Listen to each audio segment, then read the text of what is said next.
संचिन्तयेत् भगवतश्चरणारविन्दं वज्राङ्कुशध्वज सरोरुह लाञ्छनाढ्यम् उत्तुङ्गरक्तविलसन्नखचक्रवाल ज्योत्स्नाभिराहतमहद्धृदयान्धकारम्। कई बार ये मेरे भाई बहन ये प्रश्न आए हैं कि बोले श्री ठाकुर जी का दर्शन कैसे करना चाहिए। तो मेरे प्यारे, यदि मैं सांकेतिक भाषा में आपको सबको बताऊं कि श्री प्रियालाल का दर्शन जब भी हम लोग करने जावे हैं तो उसका एक क्रम है। दास भाव से सेवा करने वाला व्यक्ति हमेशा चरणों से दर्शन प्रारंभ करता है। भजमन राम चरण सुखदाई, तुलसीदास जी इत्यादि हैं। श्री लखनलाल जी महाराज चरणों से सेवा शुरू करते हैं।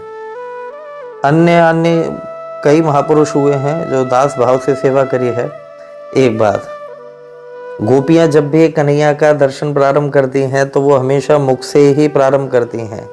वरहा पीडम नटवर वपुः कर्णयोः कर्णिकारम विभ्रदवासः कनक कपिशं वैजयन्तीं च मालां रंध्रान् वेणोरधर सुधया पूरयन् गोपवृन्दैर् वृंदारण्यं स्वपदरमणं प्राविशद गीत कीर्तिः। क्या बढ़िया वर्णन है कि वरहमयी आपीड़ है। शुरुआत ही ऊपर से हो रही है। क्यों? क्योंकि प्रेम दूसरे किस्म का है, दूसरे तरीके का है प्रेम। अच्छा, सख्य भाव है। हाँ, वंशी विभूषित करान नवनीरदाभात। जब वो गोपी भाव, क्योंकि हमने बताया ना, चढ़े जब वृंदावन को रंग, दर्शन की भी पद्धति अलग अलग है। यदि गोपी भाव सखी भाव है तो चेहरे से प्रारंभ होगा। अक्षणमतां फलमिदं न परविदामः सक्ष पशूननु विवेशयतोर्वयस्यैर् वक्त्रं ब्रजेश सुतयोरनुवेणुजुष्टं यैर्वा निपीत मनुरक्त कटाक्ष मोक्षम। चेहरे से गोपियां प्रारंभ करती हैं। अरे बहन, जीवन तो उसी का धन्य है जाने अपने नेत्रंशों श्री प्यारे श्याम सुंदर श्री प्रियालाल को दर्शन कियो है। जीवन तो वाही को धन्य है। अच्छा मेरे भाई बहन, एक इसमें थोड़ा सा विचित्र सी बात बताऊं कि दर्शन करते समय, दर्शन के दौरान सब ठीक है, सब बहुत बढ़िया है, लेकिन एक बात खास होनी चाहिए कि चिंतन बड़ा प्रबल हो जाए। चाहे चरणों से प्रारंभ हो चाहे मुख से प्रारंभ हो, समझ आ रही कि चिंतन की मात्रा बहुत अच्छी होनी चाहिए। क्योंकि जब तक प्यारे चिंतन बढ़िया नहीं होगा दर्शन बहुत अच्छा नहीं हो सकता है। और चिंतन ही हमें ठाकुर जी से जोड़ता है, इस बात को और स्मरण रखें हमेशा। एक बहुत बढ़िया कथा आती है, आप लोगों ने कई बार सुनी होगी। एक डाकू था, श्री बिहार जी तुम जानो, हाँ, गोवर्धन डाकू। बड़ी प्रसिद्ध कथा है ये कि वो लोगों से बचने के लिए आकर के भीड़ में बैठ गया और संयोग की बात वहां पे कथा चल रही थी। हाँ, कथा चल रही थी वहां पे। तो उसने जैसे सुना कि कथा हो रही है तो वो तो हड़बड़ा गया, क्योंकि उसके पूर्वजों ने उसको मंत्र दिया हुआ था कि कभी भी सत्संग भजन कथा मत सुनना, क्योंकि सत्संग सुनने वाला तो चोर बन ही नहीं सकता। तो इसलिए उसको इशारा समझ में आ गया कि भले कान में उंगली क्यों न डाल लेना, लेकिन सत्संग नहीं सुनना। और उसने उंगली कान में डाल ली बड़ी जोर से, लेकिन थोड़ा बहुत जो भी ध्वनि आ रही थी उसके पास तक, अचानक उसने सुना कि जो महाराज जी कथा कर रहे थे, वो वर्णन कर रहे थे श्री श्याम सुंदर का।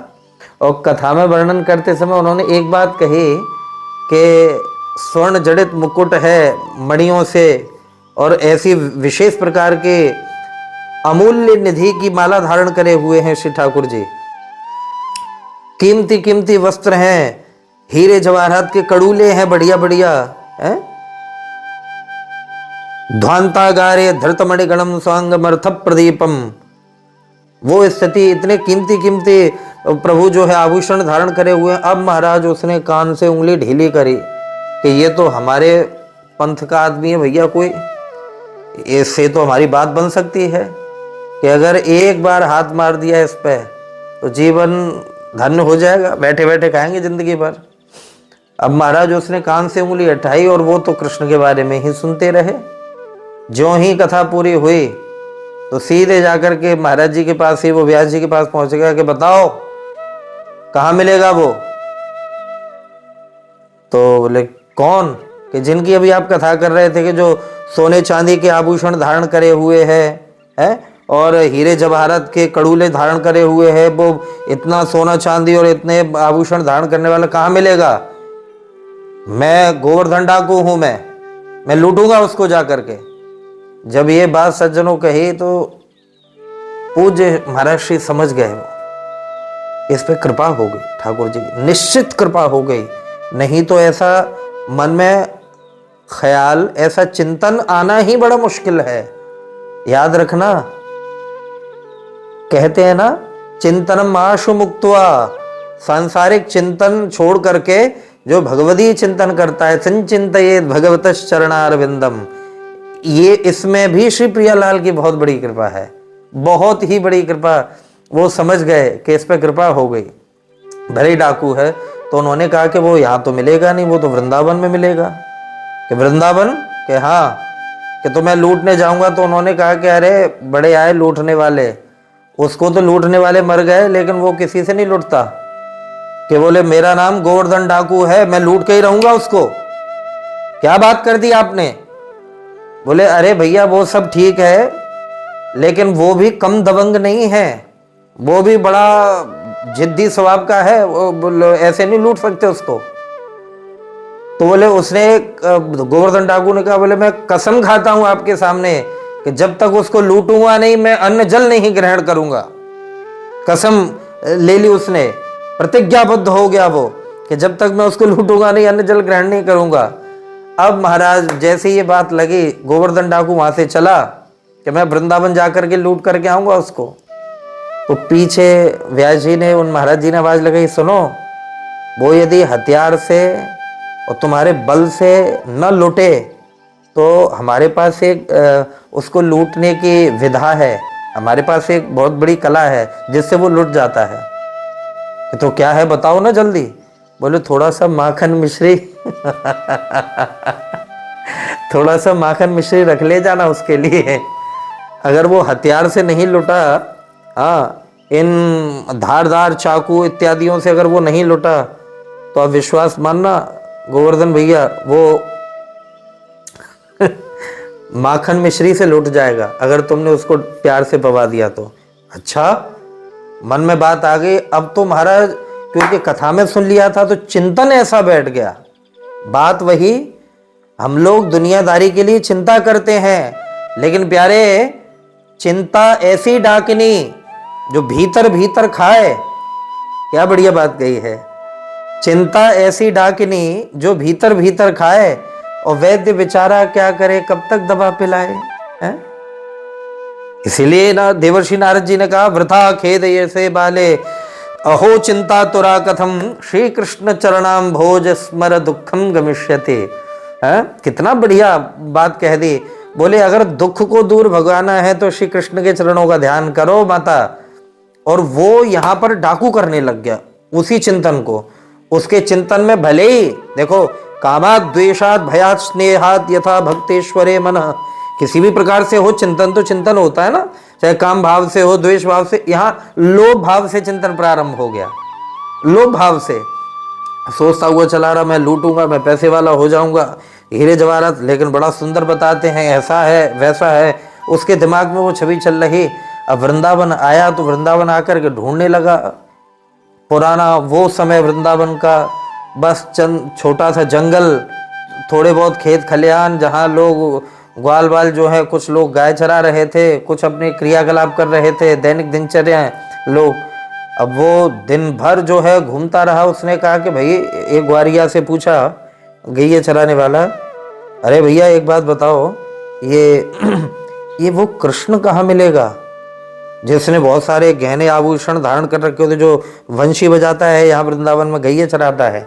तुम भी गैया चराते हो, तुम्हें जरूर पता होगा, कहाँ है वो? तो उसने हंस करके कहा कि अरे भैया सुनो, ये उस युग की बातें थी, ये इस युग की बात थोड़ी है। हाँ, ये अभी की बात नहीं है, उस युग की बात है। उसने कहा कि नहीं नहीं, ऐसा नहीं हो सकता, ऐसा नहीं हो सकता। तुम उस युग की बातें कर रहे हो। अभी अभी मैं ताजा, अभी 2 दिन पहले की बात है, मैं उन महाराज जी से सुन करके आया हूं। मैं वो कथा कर रहे थे, उन्होंने कहा कि आज भी वो वृंदावन में रहता है। मैं नहीं मानता। अब सज्जनों, वो चला गया, उन्होंने सुना था कि वो यमुना जी के किनारे वंशी बजाते हैं। तो माँ यमुना का जैसे ही दर्शन किया प्यारे उस डाकू ने, जिसने जिंदगी में कोई अच्छा कार्य नहीं किया, लेकिन क्षणिक कथा से उसके हृदय में ऐसा श्री कृष्ण का चिंतन बैठ गया कि यमुना जी के किनारे आते वो यही सोचने लगा कि महाराज जी बता रहे थे कि यमुना जी के किनारे वो जो है वंशी बजाता है, गौचारण करता है, हो सकता है यही हो। तो हृदय की पुकार जो है अंतर्यामी परमात्मा तक ऐसे पहुंच गई, आहा हा, कि दिव्याति दिव्य वृंदावन प्रकट हो गया।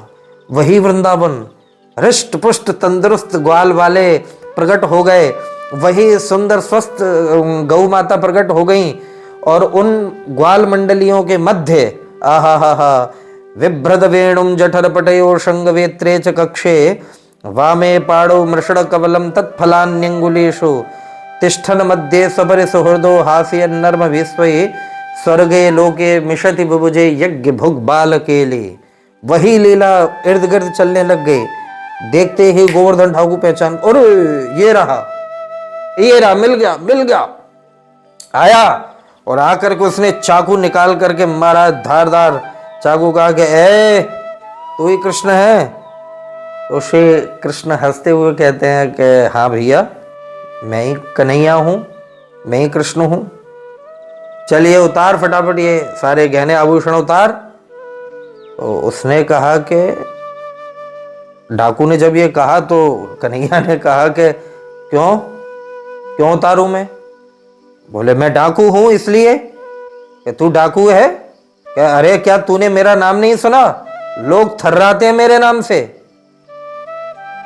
अरे मैंने तो तेरा नाम आज तक नहीं सुना, क्या नाम है तेरा? बोले मेरा नाम गोवर्धन डाकू है। तो श्री कन्हैया कहते हैं, बोले तू गोवर्धन है, लेकिन शायद तुझे पता नहीं कि हम गोवर्धन धारी हैं। हाँ, हमने गिरिराज को धारण किया हुआ है, गोवर्धन को धारण किया हुआ है, हम तो उससे भी बड़े हैं, हमसे जिद करता है। कन्हैया ने जब हेकड़ी दिखाई तो उसे अचानक ध्यान आ गया कि उनने गुरुजी ने, उनने महाराज जी ने बोला था कि अगर वो हथियार से न माने तो बोले माखन रख ले जाना, माखन से वो रीझ जाता है, माखन से वो जल्दी खुश हो जाता है, माखन मिश्री से। तो सुंदर सांवले सलोने बालक को जब देखा तो गोवर्धन डाकू घुटने के बल बैठ करके कहता है, ए इधर आ। कन्हैया ने कहा क्या है? माखन मिश्री खाएगा? माखन मिश्री खाएगा? और जैसे ही सज्जनों माखन मिश्री आहा हा हा हा अपने हाथों से गोवर्धन ठाकुर ने चिंतन, मेरे प्यारे चिंतन, इस स्थिति का चिंतन कि जिंदगी भर जिसके कर्म अच्छे नहीं रहे, और चिंतन ऐसा ठाकुर जी के प्रति बैठा, किसी भी भाव से बैठा ठाकुर जी के लिए, अपने हाथ से वो जब पवाया सज्जनों, ठाकुर जी ने वो पूरा पात्र ही ले लिया, खुद पाने लगे। और जब पा करके संतुष्ट हो गए तो श्री लाल जी ने कहा कि गोवर्धन भैया ले, अब तू पाए ले जा या तू खा ले। बोले नहीं नहीं, मैं नहीं खाऊंगा। कह रहे नहीं नहीं खा ले। कि तू भाग जाएगा? कि नहीं भागूंगा। मेरी बात सुन, मेरी मैया पे बहुत सारे आभूषण है ऐसे, मैं और भी ला करके दे दूंगा, लेकिन तू खा ले इसको, माखन को खा ले। और महाराज पात्र लेकर के 2 दिन से भूखा था वो गोवर्धन ठाकुर। जैसे उसने पात्र लेकर के वो माखन पहला निवाला दिया, आप जरा कल्पना करिए कि वो प्रसाद आहा हा हा, जगदाधार जगद नियंता सर्वेश्वर अखिल कोटि ब्रह्मांड के नियंता जो हैं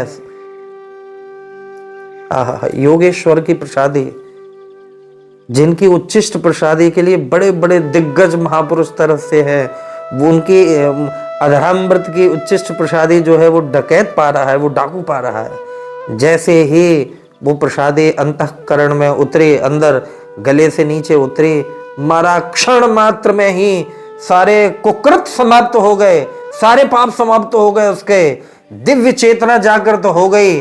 और जिन नेत्रों में लोभ और लालच भरा हुआ था उन नेत्रों से झगझगाते हुए दिव्य श्याम सुंदर का दर्शन किया, फूट फूट करके रोने लग गया और वही प्रेम उच्छलित हो गया, वही प्रेम जागृत हो गया, वही स्थिति बन गई, गोपी भाव वाला स्थिति उसके हृदय में जागृत हो गई। चरणों में गिर पड़ा सज्जनों, और चरणों में गिर करके ऐसा रुदन किया उसने कन्हैया के लिए, ऐसा रुदन किया कि गोवर्धन ठाकुर ने श्री कृष्ण को देखते देखते ही शरीर त्याग दिया। आहा, देखते देखते ही शरीर त्याग दिया। बड़भागी होगा वो भैया, बड़भागी होगा।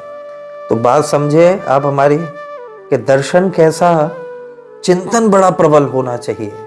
चिंतन साधारण नहीं, चिंतन जितना आपका बढ़िया हो जाएगा, जब बिहारी जी में दर्शन करने जाए प्यारे, और दर्शन करके जब बाहर निकलें तो आप लोग देखते हैं हर मंदिर के बाहर एक चबूतरा बना रहता है।